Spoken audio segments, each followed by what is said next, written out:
Gaseous state. ठीक है, आज के जो चैप्टर का नाम है वो गैसियस स्टेट है। गैसियस स्टेट एक छोटा सा चैप्टर है जो एक तरह से कैलकुलेटिव है, और मतलब इसमें डेरिवेशन और कैलकुलेशन बेस्ड है पूरा चैप्टर। और ये एक इम्पोर्टेंट चैप्टर है, कंसेप्चुअल है, जिसके कंसेप्ट आगे बहुत सारे चैप्टरों में कई बार फिजिकल केमिस्ट्री में काम आते हैं। ठीक है, तो गैसियस स्टेट मतलब मीनिंग क्या है कि जो मैटर की जो 3 स्टेट होती है, आपने पढ़ी होगी 10th क्लास में, 9th क्लास में। वैसे तो 5 होती है, ठीक है, बट हम यहाँ पे 3 स्टेट का ही डिस्कशन करेंगे। एक सॉलिड स्टेट, एक लिक्विड स्टेट, एक गैसियस स्टेट। ठीक है, तो ये जो स्टेट होती है वो इंटरमोलिकुलर फोर्स होते हैं पार्टिकल्स में, उनके बेसिस पे डिसाइड होती है। ठीक है, हाँ, स्टेट्स ऑफ मैटर चैप्टर में ही है। ठीक है नैन्सी, तो देखो एक सॉलिड स्टेट होती है, एक लिक्विड होती है, एक गैस होती है। सॉलिड में क्या होते हैं, इंटरमोलिकुलर फोर्स क्या होता है, ज्यादा होता है। पार्टिकल्स क्या होते हैं, ज्यादा क्लोज होते हैं। लिक्विड में क्या होता है, इंटरमोलिकुलर फोर्स कम होता है, जिसके कारण पार्टिकल्स थोड़ी दूर रहते हैं। और गैसेज में जो इंटरमोलिकुलर फोर्स हो जाता है वो क्या हो जाता है, बिल्कुल कम हो जाता है, जिसके कारण पार्टिकल क्या होते हैं, दूर दूर रहते हैं।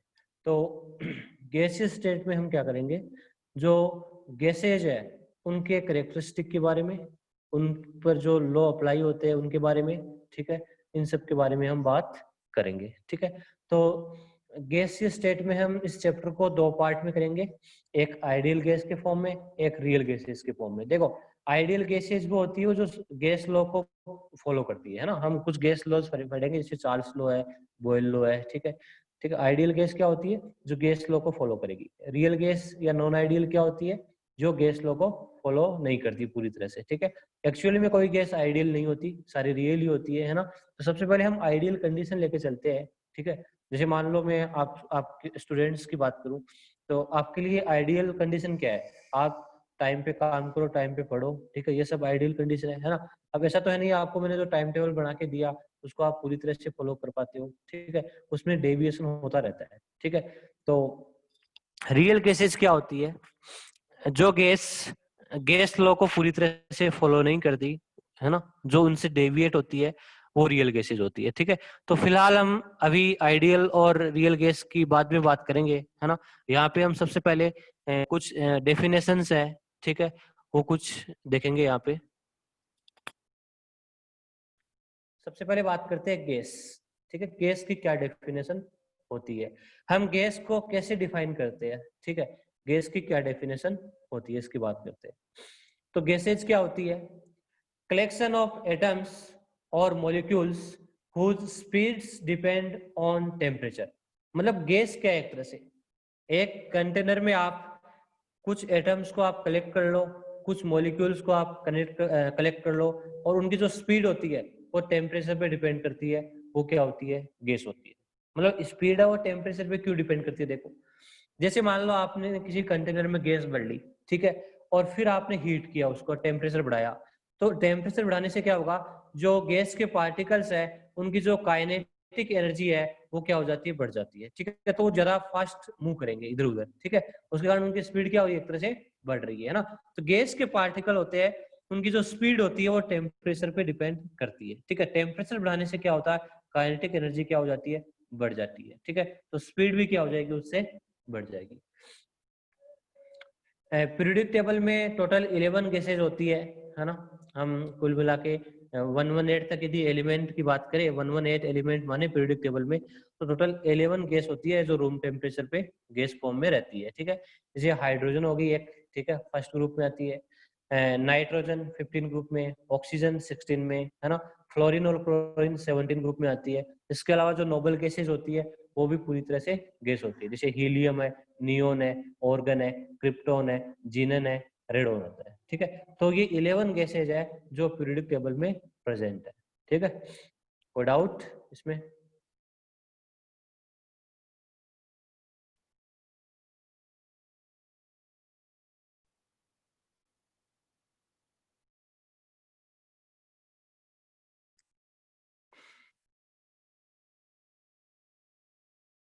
हाँ बोलो।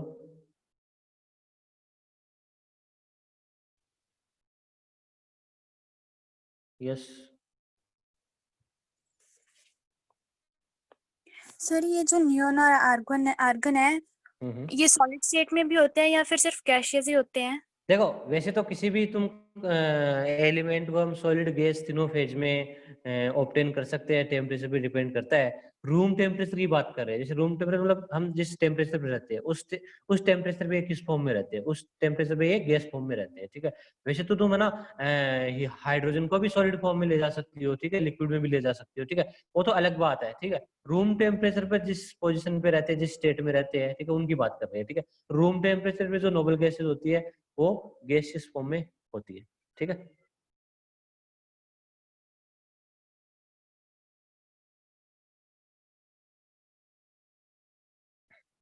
अब बात करते हैं नेक्स्ट कैरेक्टरिस्टिक्स ऑफ गैस की बात करते हैं, ठीक है। गैस के कैरेक्टरिस्टिक की बात करें, गैस के क्या क्या कैरेक्टरिस्टिक होते हैं, ठीक है। सबसे पहले बात करते हैं प्रेशर ऑफ गैस, ठीक है। तो सबसे पहला जो कैरेक्टरिस्टिक है बच्चों गैस का वो है प्रेशर।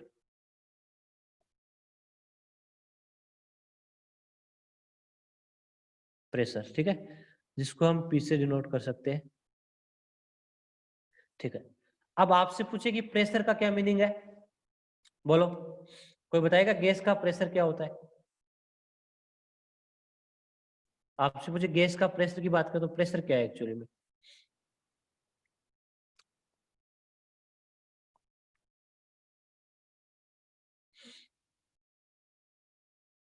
बोलो। अरे प्रेशर प्रेशर होता है, इतना क्या सोच में पड़ गया, देखो। हाँ बिल्कुल वैसा लिखो रियली, ठीक है कि हाँ देखो प्रेशर ऑफ गैस का क्या मीनिंग है, जैसे मैं आपको सिंपल सी लैंग्वेज में समझाऊं। मान लो आपके पास एक डिब्बा है या कंटेनर है, ठीक है, ये आपके पास कंटेनर है,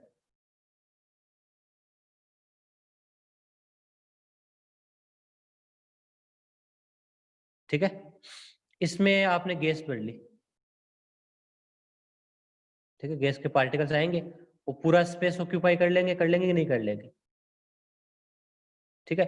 अब क्या होगा, गैस के जो पार्टिकल्स है वो जो कंटेनर की वॉल है उस पर फोर्स लगाएंगे कि नहीं लगाएंगे, बताओ। उस पर फोर्स लगाएंगे कि नहीं लगाएंगे, उसके टकराएंगे कि नहीं टकराएंगे, कोलाइड करेंगे, है ना, इससे कोलाइड करेंगे। तो उससे कोलाइड करेंगे तो उस पर फोर्स लगाएंगे, है ना।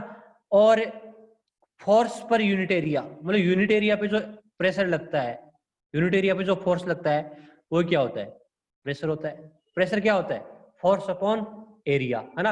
यदि मैं एरिया को एक यूनिट ले लूं, है ना, तो प्रेशर और फोर्स क्या है, एक तरह से बराबर हो जाते हैं, ठीक है।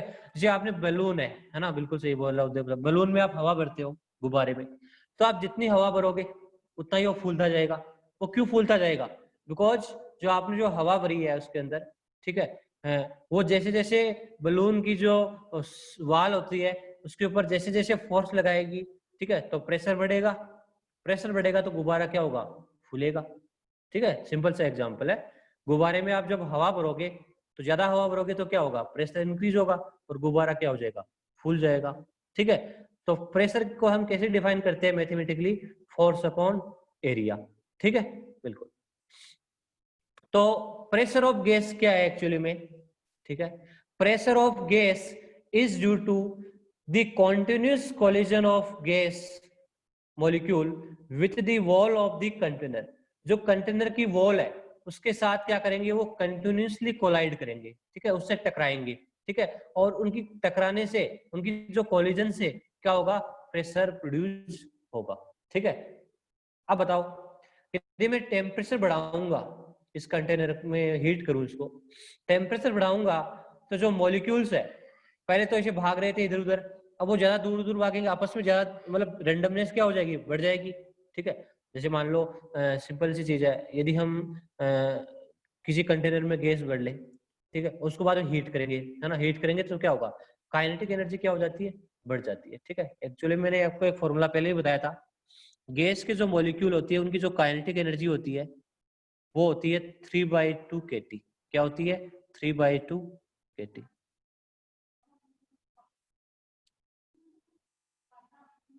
ठीक है। काइनेटिक एनर्जी क्या होती है 3/2 kT है ना। तो काइनेटिक एनर्जी क्या होती है टेम्परेचर के डायरेक्टली प्रोपोर्शनल होती है। के यहाँ पे कांस्टेंट होता है ना, ये फॉर्मूला भी पढ़ाऊंगा आपको, ठीक है। तो बाकी आपको 3/2 के पे मत जाओ, है ना, ये सब कांस्टेंट है। तो काइनेटिक एनर्जी किसके डायरेक्टली प्रोपोर्शनल है टेम्परेचर के प्रोपोर्शनल होती है, ठीक है। काइनेटिक एनर्जी का ये भी फॉर्मूला होता है 12 mv², ये भी सही है, ये भी कोई दिक्कत नहीं है, ठीक है। जितनी ज्यादा स्पीड होगी, ठीक है, पार्टिकल की, उसकी काइनेटिक एनर्जी क्या होगी ज्यादा होगी।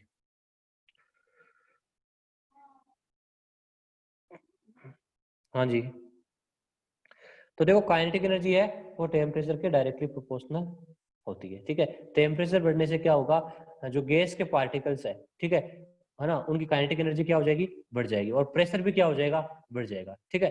यदि मैं इसको हीट करूंगा, ठीक है, इस गैस पार्टिकल को, तो उनकी काइनेटिक एनर्जी बढ़ जाएगी। जब काइनेटिक एनर्जी बढ़ जाएगी तो फिर जोर जोर से कोलाइड करेंगे, ठीक है, बिल्कुल तेजी से करेंगे, ठीक है, बिल्कुल। तो प्रेशर भी क्या हो जाएगा बढ़ जाएगा। मान लो पहले 1 मिनट में 100 पार्टिकल इससे कोलाइड कर रहे थे, अब टेम्परेचर बढ़ाने से 1 मिनट में 200 कर रहे हैं कोलाइड, तो प्रेशर भी क्या होगा बढ़ेगा ना।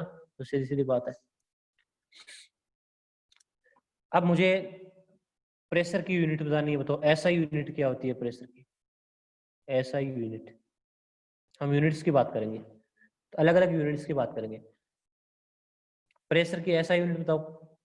देखो प्रेशर क्या होता है फोर्स बाय एरिया, फोर्स की क्या होती है एसआई यूनिट न्यूटन होती है ना, न्यूटन। और एरिया की क्या होती है मीटर स्क्वायर, ठीक है। तो इसकी एसआई यूनिट क्या होगी न्यूटन पर मीटर स्क्वायर, है ना, जिसको हम पास्कल के नाम से भी जानते हैं, जिसको नाम पास्कल के नाम से भी जानते हैं, है ना, शॉर्टकट में पीए बोल दो, ठीक है, जिसको हम पास्कल के नाम से भी जानते हैं, ठीक है। तो प्रेशर की जो एसआई यूनिट होती है वो क्या होती है पास्कल होती है, ठीक है। और भी यूनिट होती है प्रेशर की, ठीक है, वो भी मैं आपको लिखा देता हूँ, आपको सबको याद करनी है, ठीक है ना। एटीएम है, बार है, एमएम ऑफ एचजी है, ठीक है, ये सारी यूनिट्स है, ठीक है। इनके बारे में आपको मैं लिखा देता हूँ, ठीक है, आपको ये सारी चीजें याद होनी चाहिए, ठीक है, क्योंकि इस चैप्टर में हमारे काम आएगी, ठीक है, बिल्कुल। तो देखो अगली यूनिट है प्रेशर की, वो है एटीएम। क्या है एटीएम। एटीएम का फुल फॉर्म क्या होता है एटमॉस्फेरिक प्रेशर, है ना। एटीएम से क्या मतलब है एटमॉस्फेरिक प्रेशर, ठीक है। एटमॉस्फेरिक प्रेशर क्या होता है, जैसे आप बैठे हो जिस रूम में, है ना, उस रूम वहां पे प्रेशर तो है ही है, एटमॉस्फेयर का प्रेशर है ना। एटमॉस्फेयर का प्रेशर कितना होता है 1 एटीएम होता है, ठीक है, हम 1 एटीएम लेते हैं, ठीक है। तो एटमॉस्फेयर का जो प्रेशर होता है, ठीक है, एटमॉस्फेयर में क्या होती है एयर होती है, ठीक है, एयर भी हमारे पे क्या लगाती है प्रेशर तो लगाती है। अब हम है ना हमारे चारों तरफ ऑक्सीजन है, नाइट्रोजन है, ये सब गैसेज भी हमारे ऊपर क्या लगाती है प्रेशर लगाती है, ठीक है। तो एटमॉस्फेयर का जो प्रेशर होता है वो एटीएम होता है, ठीक है। अब एक एटीएम किसके बराबर होता है, यदि एक एटीएम और पास्कल में हम रिलेशन बनाए तो क्या रिलेशन होता है बता सकते हो। 1 एटीएम इक्वल टू कितने पास्कल होते हैं, 1 एटीएम इक्वल टू कितने पास्कल होते हैं, कितने होते हैं 1.013 इंटू 10⁵ पास्कल। कितने होते हैं 1.013 इंटू 10⁵ पास्कल, है ना, अप्रोक्सीमेट 10⁵ पास्कल, ठीक है। ये सब चीजें ना आपको याद करके रखनी है, ठीक है, यूनिट्स में कन्वर्जन आना चाहिए आपको, ठीक है। मतलब ये एक तरह से क्या है मैंने स्केल ले लिया, से एक एटीएम किसके बराबर होगा इतने पास्कल के बराबर हो गया, ठीक है। तो स्केल ले लिया, ठीक है, मतलब एटीएम के आपका बड़ा स्केल है, पास्कल तो बहुत छोटा है ना, एटीएम के आपका बहुत बड़ा स्केल है, ठीक है। इसके अलावा एक और यूनिट होती है बार, ठीक है। एक बार इक्वल टू कितना होता है ध्यान दो, एक बार इक्वल टू होता है, या डायरेक्ट मैं ऐसे लिखा देता हूं आपको, एक एटीएम इक्वल टू होता है 1.013 बार। कितना होता है 1.013 बार, ठीक है। एक एटीएम में कितने बार होते हैं 1.013 बार होते हैं, ठीक है। अब देखो मैं बार और पास्कल में रिलेशन बनाऊंगा तो बताओ कितना आएगा बता सकते हो।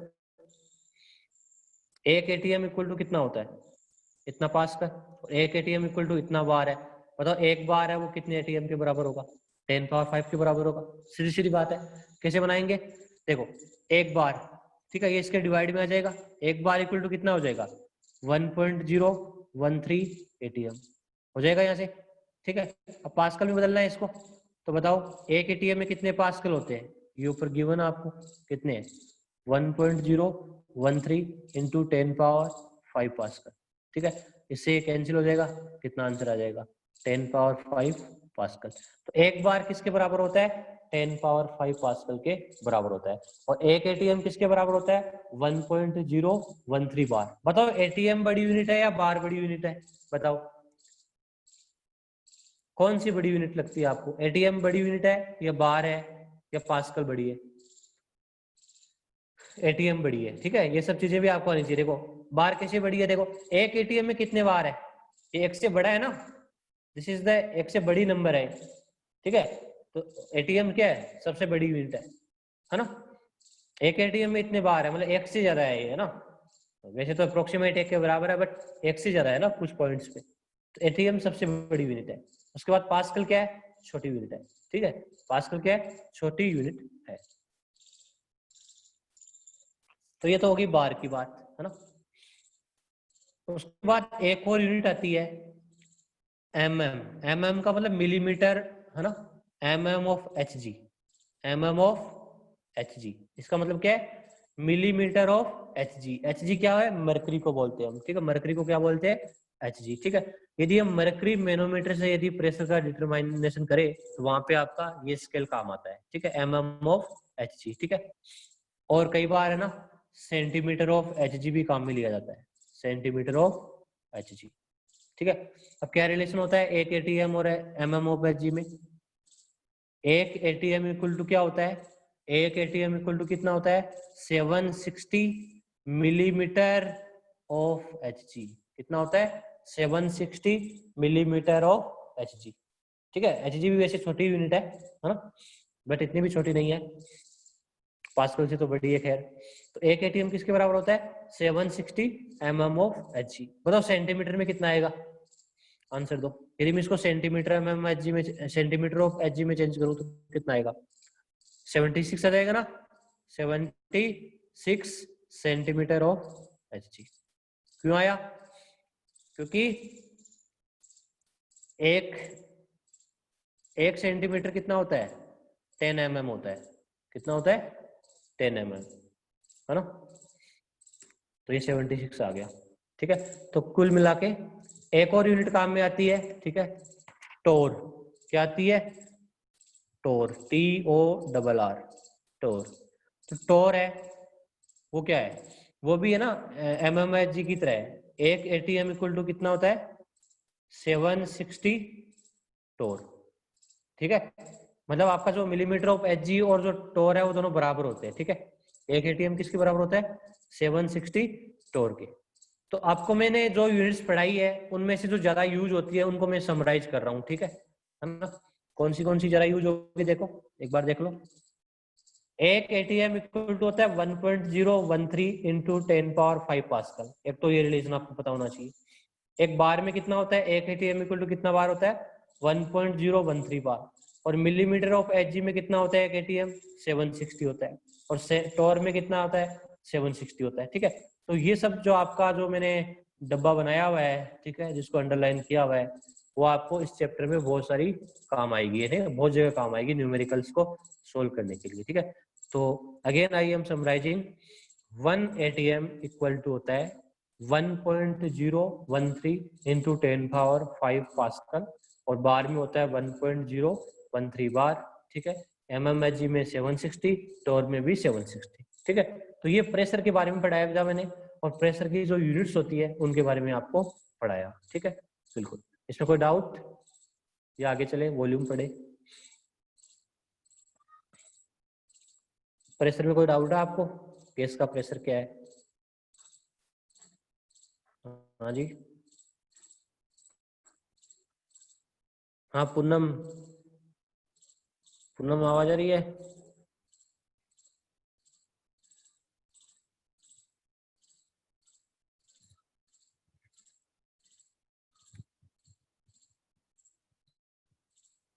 हाँ बोलो। Good morning sir. Good morning sir, जो आपने वो 10 रेज़ टू पावर 5 वाली वो बताई थी वो किसकी थी? क्या बताई थी 10 पावर 10 रेज़ टू पावर 5 पीछे बताई थी आपने। वो एक एटीएम इक्वल टू 10 पावर 5 बार होता है। नहीं नहीं नहीं सॉरी, एक बार इक्वल टू 10 पावर 5 पास्कल होता है। ये वाला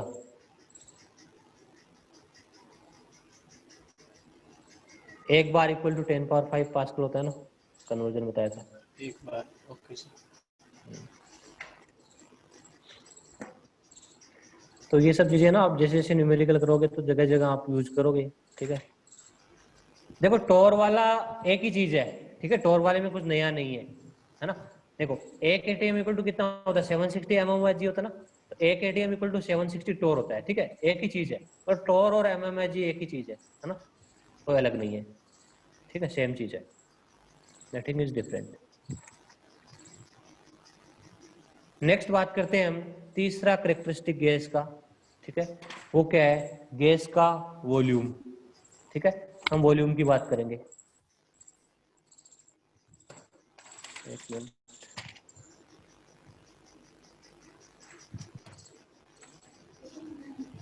वॉल्यूम।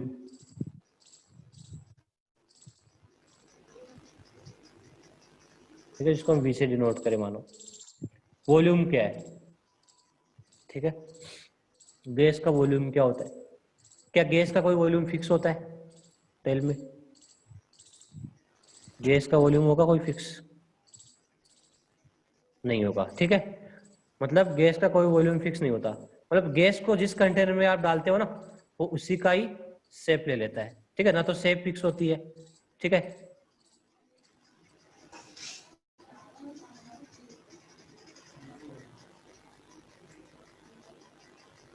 जो वाल पे जो फोर्स लगता है वो यूनिफॉर्म ही माना जाता है गुरुजीवन। ठीक है, सेम। ठीक है, वॉल्यूम क्या होता है? देखो वॉल्यूम मीटर क्यूब होता है, ये सब यूनिट्स होती है। मतलब हम वॉल्यूम को कैसे समझे, जैसे मान लो आपके पास एक कंटेनर है कि नहीं है? ये कंटेनर है आपके पास। ठीक है, अब मान लो इसमें आप एक गैस को भरोगे। ठीक है, जैसे मान लो आपने इसमें हाइड्रोजन को भरा। ठीक है, तो हाइड्रोजन को भरोगे तो ऐसे थोड़ी है, जैसे मान लो ये हाइड्रोजन इतनी सी जगह में आ जाएगी, कैसा होगा? या ऐसा होगा, पूरा स्पेस ऑक्यूपाई कर लेगी। ये कौन सी कंडीशन होगी? सेकंड वाली कंडीशन होगी, है ना। आप गैस को चाहे कम ज्यादा हो या ज्यादा डालो, है ना। यदि मैं आपके पास जो रसोई घर में सिलेंडर यूज करते हैं हम, ठीक है, उसमें गैस चाहे कम हो या ज्यादा हो, गैस तो पूरा जो एरिया होता है वो ऑक्यूपाई कर लेती है। कर लेती कि नहीं कर लेती? ठीक है ना। तो गैस क्या करती है, पूरा जो जो जितनी भी स्पेस खाली रहता है वो सारा का सारा क्या होती है, ऑक्यूपाई कर लेती है। ठीक है, तो गैस का वॉल्यूम है कोई फिक्स नहीं होता, मतलब जिस कंटेनर में आप डालते हो उसका वॉल्यूम ही क्या हो जाता है, गैस का वॉल्यूम हो जाता है। ठीक है, तो हम डिफाइन कैसे करेंगे वॉल्यूम की डेफिनेशन को? देखो, vacant space between the gas molecule क्या होता है, उसका वॉल्यूम होता है। ठीक है, जैसे मान लो आपने गैस भर दी, ठीक है, तो जो खाली जगह है यहाँ पे वही क्या है, वॉल्यूम है। अब देखो गैस के पार्टिकल तो बहुत छोटे होते हैं, ठीक है, तो वो जगह घेरेंगे उसको तो हम नेग्लिजिबल मानेंगे, सीधी सी बात है। ठीक है, जो भी वैकेंट स्पेस प्रेजेंट है वही क्या है, वॉल्यूम है। या free space available for the movement of gas molecule, gas molecule की जो मूवमेंट के लिए जो फ्री स्पेस अवेलेबल होता है वही क्या होता है, गैस का वॉल्यूम है ना।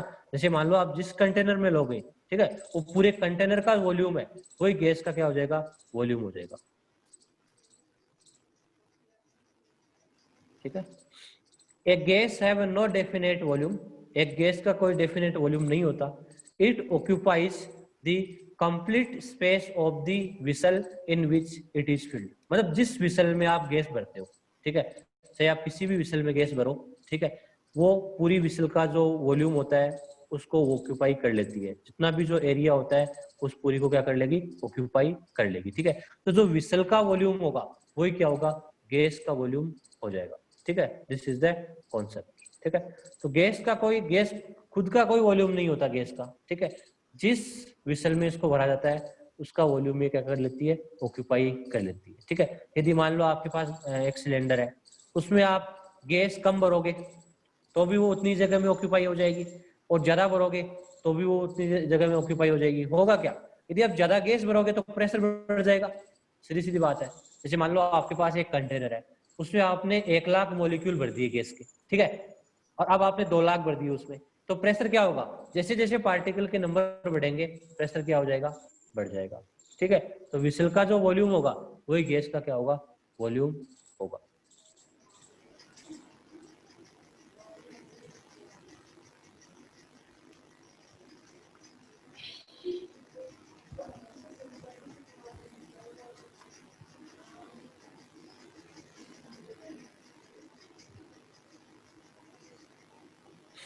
नेक्स्ट बताओ, ऐसा यूनिट क्या होती है वॉल्यूम की? हम यूनिट्स की बात करते हैं, जैसे प्रेशर की यूनिट थी। ऐसा यूनिट क्या होती है बच्चों? क्या होती है? Metre cube. क्या होती है? मीटर क्यूब, है ना। वॉल्यूम की ऐसा यूनिट क्या होती है? Metre cube. हाँ उदय प्रताप, हैंड राइज करना।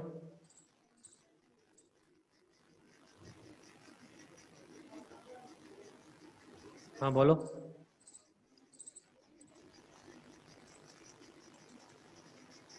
Hello sir. हाँ जी बोलो। Good morning sir. Good morning. सर हम ऐसा बोल सकते हैं कि जब हम वो गैस वाले सिलेंडर को यूज करते हैं तो उसकी गैस की डेंसिटी कम हो जाती है उस सिलेंडर में। धीरे धीरे जैसे यूज करेंगे तो कर में है। ये सर यूज करते रहे तो उसकी डेंसिटी कम होती जा रही है। हाँ हाँ वो सही बोल सकते हैं बिल्कुल, क्योंकि मास कम हो जाएगा ना जैसे जैसे हम यूज करेंगे तो। बिल्कुल कह ओके सकते सर। हैं। ऐसा यूनिट क्या होती है? मीटर क्यूब होती है, सब जानते हैं, है ना। अब मैं कुछ रिलेशन आपसे पूछ रहा हूँ, बताओ 1 मीटर क्यूब इक्वल टू कितने लीटर होता है? How many litre? है ना, ये बचपन में पढ़ा आपने। 1 मीटर क्यूब कितने लीटर के बराबर होता है? जो चीजें यहाँ पे काम आएगी उनकी बात करेंगे। 1 मीटर क्यूब इक्वल टू कितना होता है? 1000 लीटर के बराबर। किसके बराबर होता है? 1000 लीटर के बराबर। ठीक है, ओके। और 1 डेसीमीटर क्यूब, 1 डेसीमीटर क्यूब बताओ कितने लीटर के बराबर होगा? 1 डेसीमीटर क्यूब है वो कितने लीटर के बराबर होगा? 1 डेसी, डेसी का मतलब क्या होता है? 10⁻⁻1, है ना। देखो 1 डेसीमीटर कितना हो जाएगा? 10⁻⁻1 मीटर हो जाएगा। ठीक है, तो यहाँ पे 10⁻⁻1 ऊपर क्यूब आ गई है ना, तो कितनी हो जाएगी? 10⁻³ मीटर क्यूब हो जाएगा ये। ठीक है, तो 10⁻³ 1 डेसी इक्वल टू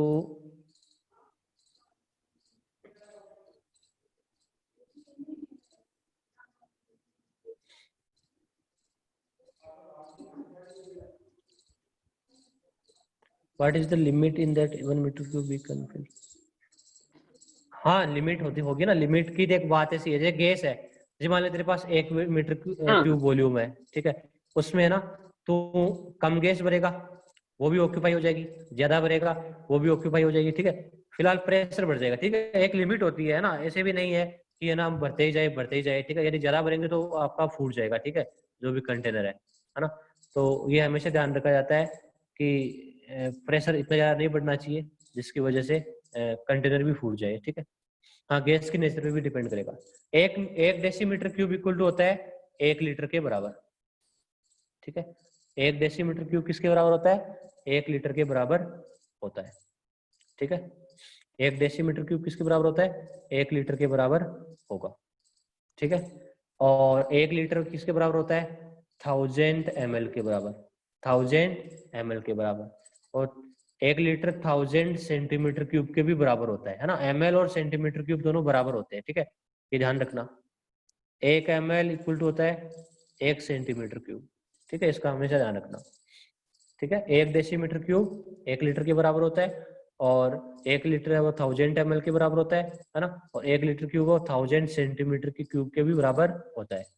और 1 लीटर है वो 1000 cc के बराबर भी होता है। सीसी का मतलब होता है क्यूबिक कैपेसिटी। क्या होती है? Cubic capacity. ये भी एक यूनिट होती है, ठीक है, वॉल्यूम की। देखो जो बाइक आती है ना अपनी, है ना, वो अलग अलग क्यूबिक कैपेसिटी की आती है ना। कोई 500 सीसी की, कोई 200 सीसी की। ठीक है, इस तरह से मतलब कैपेसिटी होती है। ठीक है ना। तो क्यूबिक कैपेसिटी भी क्या होती है? वॉल्यूम की यूनिट होती है ना। Same as a centimetre cube की तरह ही होती है। ठीक है, तो ये वॉल्यूम्स की क्या है? यूनिट है ना। ऐसा यूनिट क्या है? मीटर क्यूब, है ना। 1 मीटर क्यूब में 1000 लीटर होते हैं, 1 डेसीमीटर क्यूब में 1 लीटर होता है। ठीक है। और 1 लीटर में 1000 ml भी होते हैं, और 1 लीटर में 1000 सेंटीमीटर क्यूब भी होते हैं, और 1 लीटर में 1000 सीसी भी होते हैं। ठीक है, तो ये बस यूनिट्स है, ये आपको ध्यान रखनी है। ठीक है, नेक्स्ट बात करते हैं, थर्ड कैरेक्टरिस्टिक है वो गैस का क्या है, टेम्परेचर की बात करते हैं। टेम्परेचर है ना, T। बताओ टेम्परेचर से क्या मीनिंग है आपका, टेम्परेचर को आप कैसे डिफाइन करोगे, टेम्परेचर है क्या, व्हाट इज द टेम्परेचर।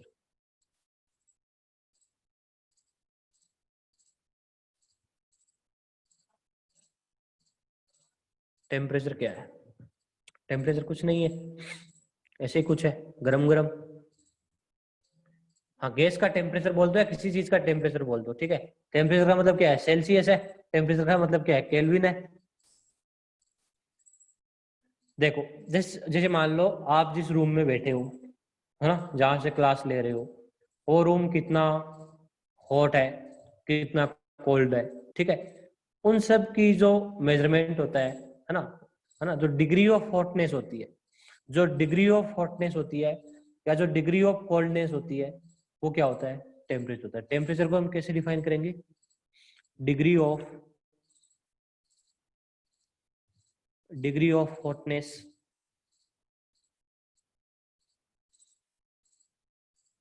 और कोल्डनेस। ठीक है, हॉटनेस या कोल्डनेस की जो डिग्री है वो क्या है, टेम्परेचर है ना। और टेम्परेचर के जो स्केल होते हैं, ठीक है, कौन कौन से स्केल होते हैं बताओ, किस स्केल पे हम टेम्परेचर का मेजरमेंट कर सकते हैं, आपने पढ़ा है। एक तो हम टेम्परेचर को किस स्केल पे मेजर कर सकते हैं, टेल में। एक होता है अपना केल्विन स्केल, क्या होता है, केल्विन स्केल। ठीक है, सबने पढ़ा है। एक होता है सेल्सियस, है ना, या डिग्री सेंटीग्रेड स्केल, है ना, बिल्कुल, केल्विन, डिग्री सेंटीग्रेड। और एक और स्केल होता है जो हमारे ज्यादा यूज नहीं होता, ठीक है, दैट इज द फारेनहाइट। क्या होता है, फारेनहाइट, डिग्री फारेनहाइट, है ना, फारेनहाइट। ठीक है, FAHRENHEIT होता है। ठीक है, स्पेलिंग है वो देख लेना। और रैंकाइन एक स्केल भी होता है, रैंकाइन वो हमारे को काम का नहीं है ना, उसको हम कोई यूज नहीं करेंगे, रैंकाइन स्केल भी होता है। ठीक है, तो जो स्केल है, ठीक है, अब सारे स्केल तो काम आने वाले हैं नहीं, है ना। थर्मामीटर में हम देखो, थर्मामीटर में डिपेंड करता है आपका डिग्री सेंटीग्रेड का थर्मामीटर है या फॉरेनहाइट का है, ठीक है, या केल्विन का है। ठीक है, अलग अलग स्केल होते हैं, है ना। जनरली आपका जो डॉक्टर है वो सेंटीग्रेड वाला थर्मामीटर यूज कर लेते हैं हम, ठीक है ना। तो केल्विन है वो हमारे बहुत काम की चीज है, ठीक है, सबसे छोटा स्केल होता है ना। और मतलब आपको केल्विन और सेंटीग्रेड में रिलेशन बनाना है। जैसे मान लो मैंने आपको दिया 10 डिग्री सेंटीग्रेड, बताओ इसमें कितने केल्विन होंगे, केल्विन में कैसे चेंज करोगे इसको,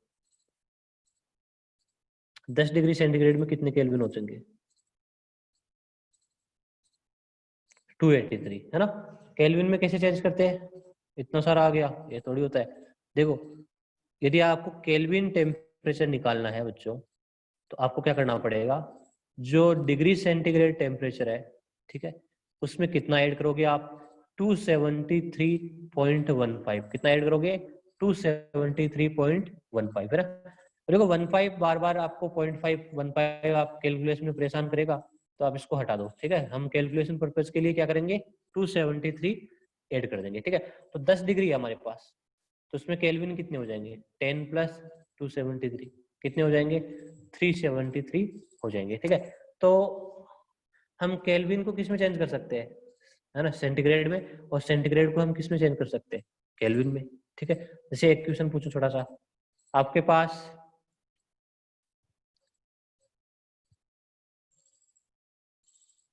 280 केल्विन है ना, बताओ इसमें कितने सेंटीग्रेड होंगे, नहीं नहीं नहीं 37, ये गलत लिख दिया, अरे अरे बिल्कुल 283, है ना, 283 हो जाएगा। ठीक है, 280 केल्विन है, कितना सेंटीग्रेड आएगा आंसर, कैसे निकालोगे, केल्विन में गिवन है तो केल्विन वाली वैल्यू यहाँ पे पुट कर दो।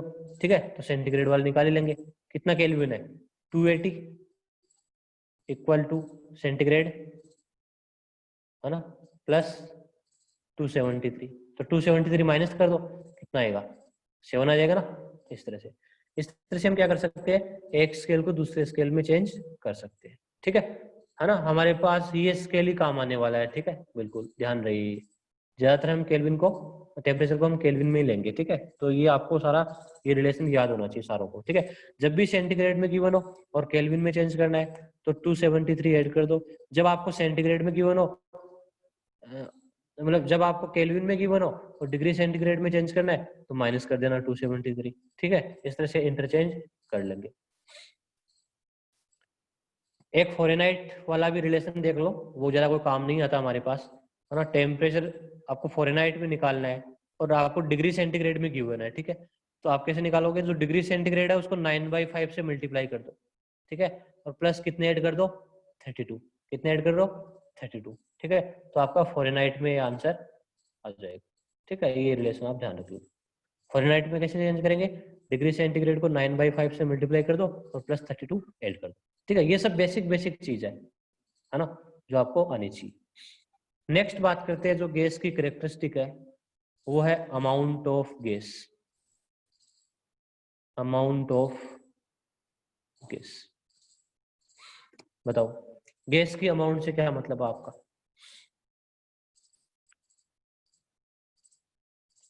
अमाउंट का मतलब क्या होता है, हाँ मास, मास बोल सकते हो, या मास को मास तो लेके मोल भी लेते हैं। क्या लेते हैं, मोल। ऐसा क्यों लेते हैं, क्योंकि है ना, हम ज्यादातर केमिस्ट्री में क्या करेंगे, जो भी अमाउंट है, ठीक है, उनको हम मोल में रिप्रेजेंट करते हैं। ठीक है,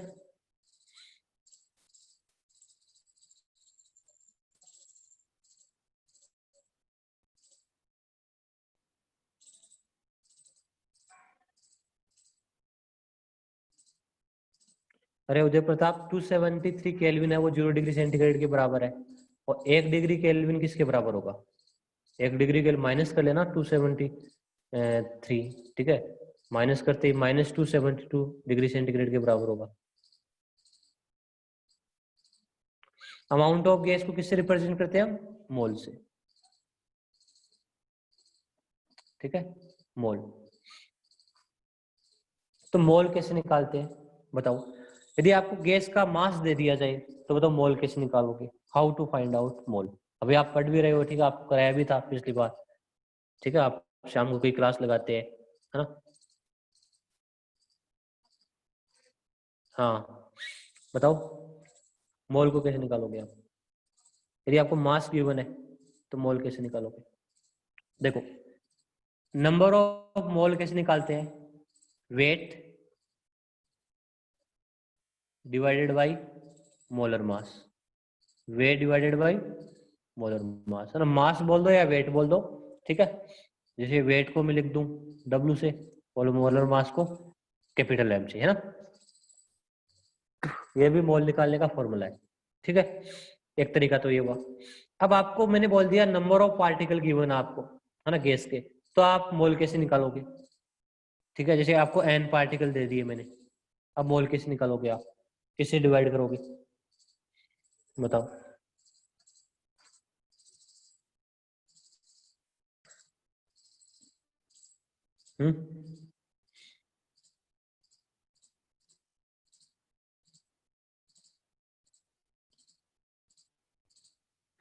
मोल कंसेप्ट के बारे में आता है आपको, बोलो। ठीक है, एक बार मैं थोड़ा इंट्रोडक्शन दे देता हूँ। ठीक है, फिर आप देख लेना, जिसको नहीं पता है एक बार देख लो।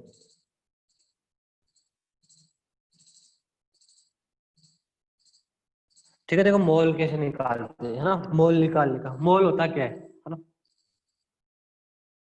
मोल, मोल एक तरह से यूनिट होती है, ठीक है, केमिस्ट्री में, है ना।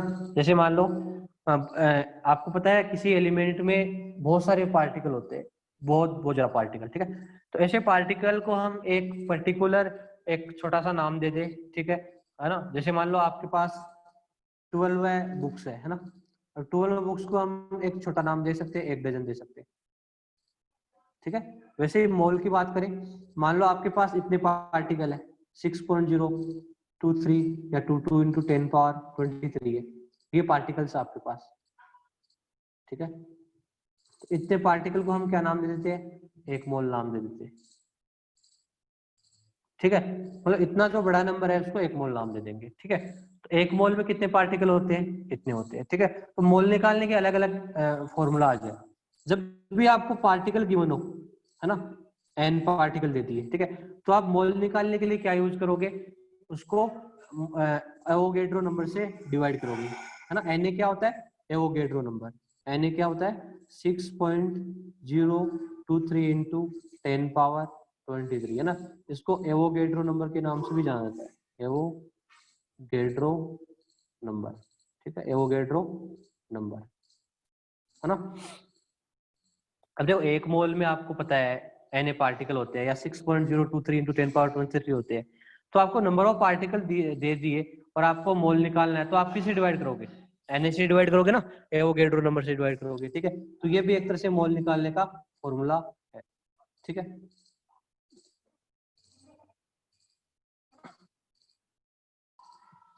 और है एक और, है ना, यदि आपको वॉल्यूम दे दिया जाए गैस का, ठीक है, मतलब गैस का वॉल्यूम दे दे आपको, ठीक है, तो मोल कैसे निकालोगे बताओ, वॉल्यूम दे दिया जाए तो मोल कैसे निकालोगे, जब आपको वॉल्यूम दे दिया जाए तो वॉल्यूम कैसे निकालोगे, सॉरी मोल कैसे निकालोगे।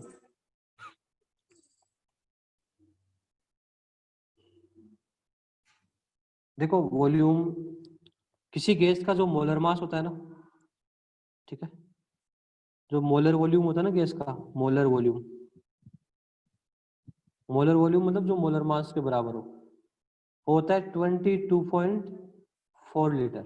ठीक है, 8 STP, है ना, स्टैंडर्ड टेम्परेचर प्रेशर पे। ठीक है ना, मतलब जो मोलर मास के बराबर क्या रखोगे आप, 22.4 रखोगे। ठीक है, तो आपको जब भी आपको वॉल्यूम गिवन हो, है ना, और आपको मोल निकालना है, तो सीधा सीधा कुछ नहीं करना, जो वॉल्यूम है गिवन है उसको ऊपर लिख लो और डिवाइडेड कर देना किससे, 22.4 से। किससे डिवाइड कर देना, 22.4 से डिवाइड कर देना।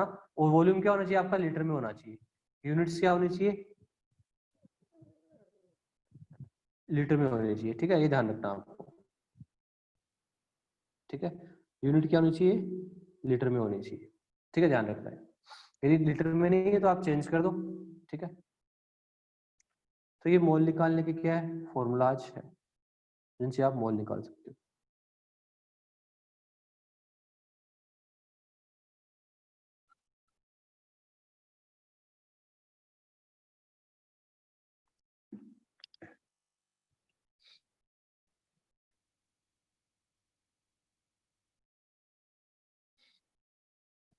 तो देखो यदि आपको नंबर ऑफ पार्टिकल गिवन है तो आप एवोगैड्रो नंबर से डिवाइड करोगे, Na से, है ना, जिसकी वैल्यू कितनी होती है, 6.023 इंटू 10 पावर 23। ठीक है, और यदि आपको वॉल्यूम गिवन है, ठीक है, तो आप मोल किससे निकालोगे, V/22.4, है ना, और ये किस में, लीटर में होना चाहिए, बिकॉज ये लीटर में होता है ना, यूनिट सेम होनी चाहिए। तो ये मोल्स निकालने के फॉर्मूले हैं, ठीक है, जो इस चैप्टर में यूज होंगे। ठीक है, तो हमने बेसिक गैस के कैरेक्टरिस्टिक की बात की, किस किस की बात की, गैस का प्रेशर क्या होता है ना, फोर्स बाय एरिया होता है, और गैस का प्रेशर की क्या क्या यूनिट होती है ना, पास्कल होती है छोटी यूनिट, ATM होती है, बार होती है ना, MM ऑफ Hg होती है। ठीक है, फिर हमने वॉल्यूम की बात की थी, है ना, वॉल्यूम की क्या यूनिट होती है, फिर हम टेम्परेचर की बात की थी, अब हमने अमाउंट ऑफ गैस की बात की है। ठीक है, मतलब मोल की बात की है। अब हम देखो ये सब बेसिक चीजें है, आपने मोल कंसेप्ट में पढ़ ली होगी शायद सब चीजें। ठीक है, मतलब मोल के बारे में है, ठीक है, बेसिक। अब हम बात करेंगे गैस लॉज की। ठीक है, गैस लॉ की बात करेंगे, नेक्स्ट हमारा टॉपिक है वो है गैस लॉ।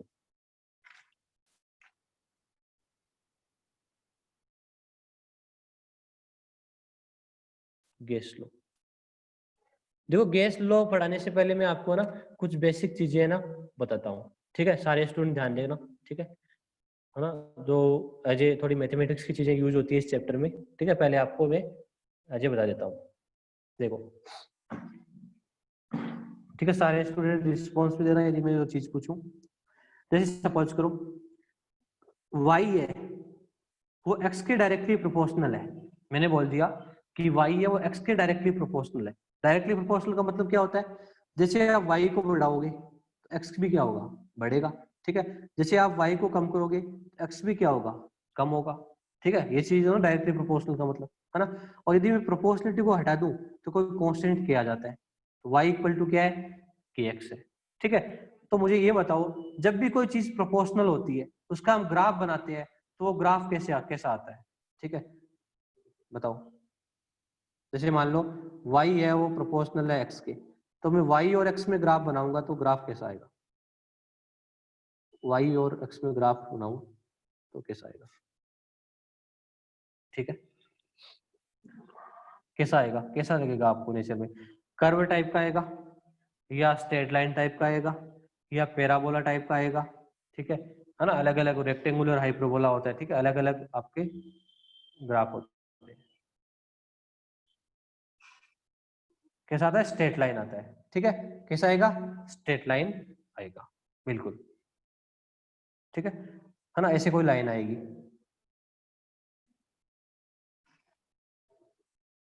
ठीक है, एक लाइन आएगी बिल्कुल, है ना, ये होती है स्ट्रेट लाइन, बिल्कुल। अब देखो स्ट्रेट लाइन की इक्वेशन क्या होती है उसके बारे में हम थोड़ा जानते हैं, ठीक है, स्ट्रेट लाइन के बारे में देखते हैं।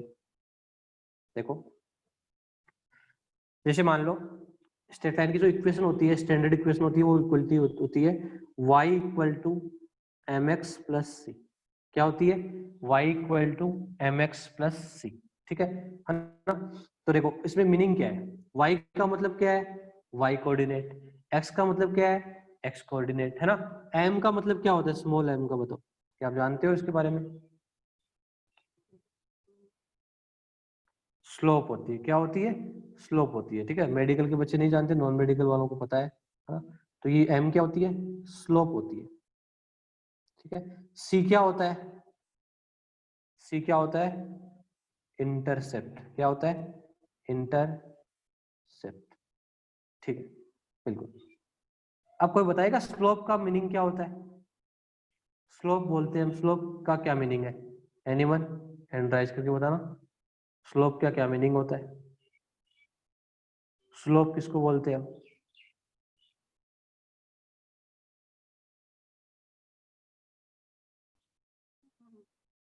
हाँ वैशाली बोलो,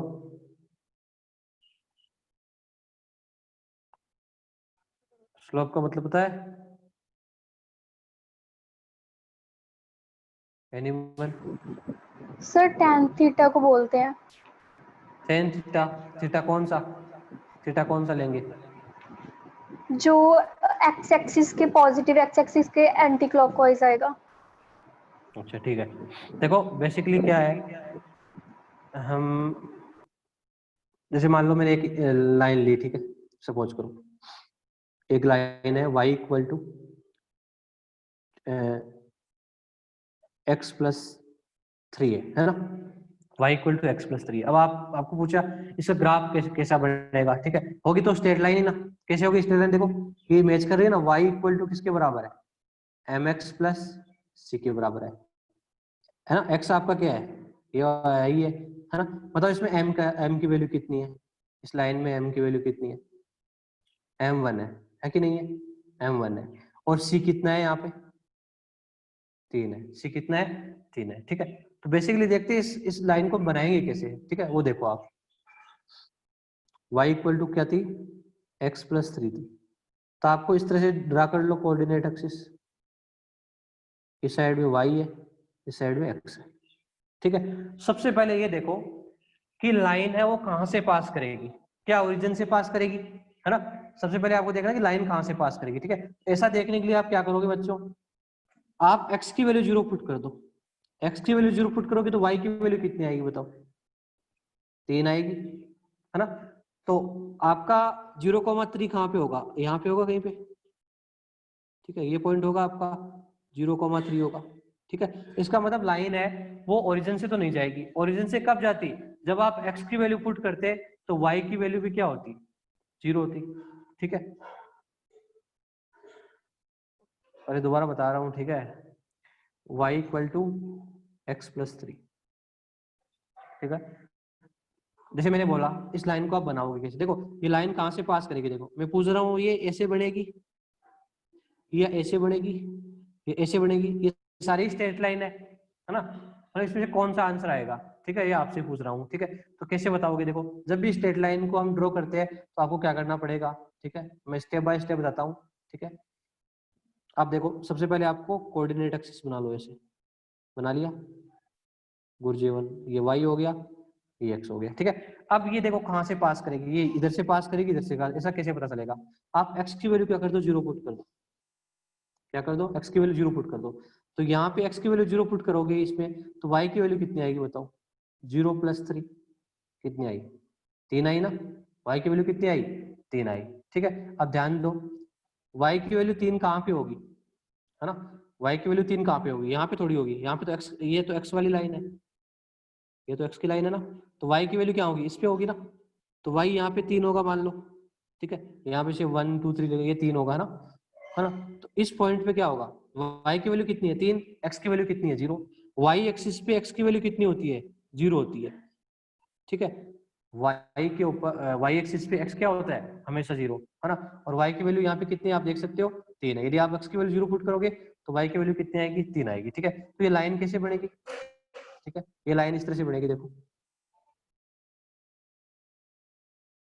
ये ओरिजिन हो गया, ठीक है। तो इस तरह से पास करेगी ऐसे, है ना।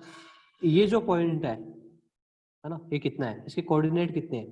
पहले x को लिखा जाता है तो x कितना है यहाँ पे? 0, और y कितना है यहाँ पे? 3, है ना। तो 0,3 है। तो इंटरसेप्ट का क्या मीनिंग होता है? ओरिजिन से, है ना, y एक्सिस की तरफ जो डिस्टेंस होती है ना, ये इंटरसेप्ट बोला जाता है, ठीक है। तो ये वाली डिस्टेंस क्या होती है? इंटरसेप्ट। इसकी वैल्यू कितनी है? 3 है ना।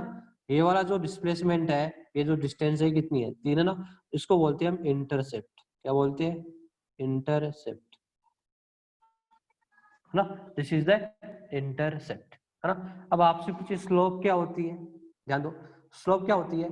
यदि कोई लाइन x एक्सिस से जितना एंगल बनाए, ठीक है, उसका tan थीटा लिया जाता है, ठीक है। मान लो कोई लाइन है x एक्सिस से थीटा एंगल बनाए, थीटा, तो उसकी स्लोप क्या होती है? m = होती है tan थीटा। क्या होती है? tan थीटा होती है, ठीक है। हाँ, अब देखो एंगल की बात कैसे करेंगे, देखो ये तो अपनी x एक्सिस है ना, तो इससे कितना एंगल बनाएगी आप? आगे इसको मिला दो आप ऐसे, है ना, ये वाला थीटा, है ना, ये ना एक्स एक्सिस से तो एंगल बना रही है, ये आप ऐसे कर दो, यहाँ पे ऐसे इसके पैरेलल लाइन ड्रॉ कर दो ऐसे डैश से, ठीक है। तो जो ये वाला एंगल होगा, ठीक है, ये भी क्या होगा? थीटा ही तो होगा। जब ये थीटा है तो ये भी तो थीटा ही होगा, है ना। तो ये क्या होता है? आपकी स्लोप होती है, बिल्कुल। तो स्लोप क्या होती है? यदि कोई स्ट्रेट लाइन एक्स एक्सिस से जो एंगल बनाए, है ना, उसका tan थीटा क्या होता है? स्लोप होता है ना। इंटरसेप्ट का मैंने बता दिया, इंटरसेप्ट क्या होता है ना। तो एक क्वेश्चन पूछता हूँ आपसे छोटा सा, ठीक है, आप आंसर देना तो समझ गए होंगे। मैंने लाइन बनाई y = 2x + 3, बताओ इसका इंटरसेप्ट कितना है और स्लोप कितनी है? Tell me.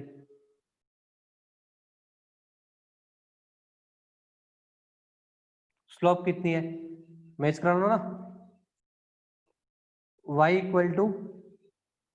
mx + c, mx + c, m कितना है यहाँ पे? 2 है, और स्लोप कितनी है यहाँ पे? 3 है। सॉरी, c कितना है यहाँ पे? 3 है इंटरसेप्ट, ठीक है। इस तरह से हम देख सकते हैं।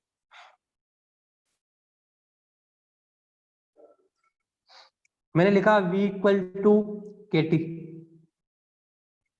है ना।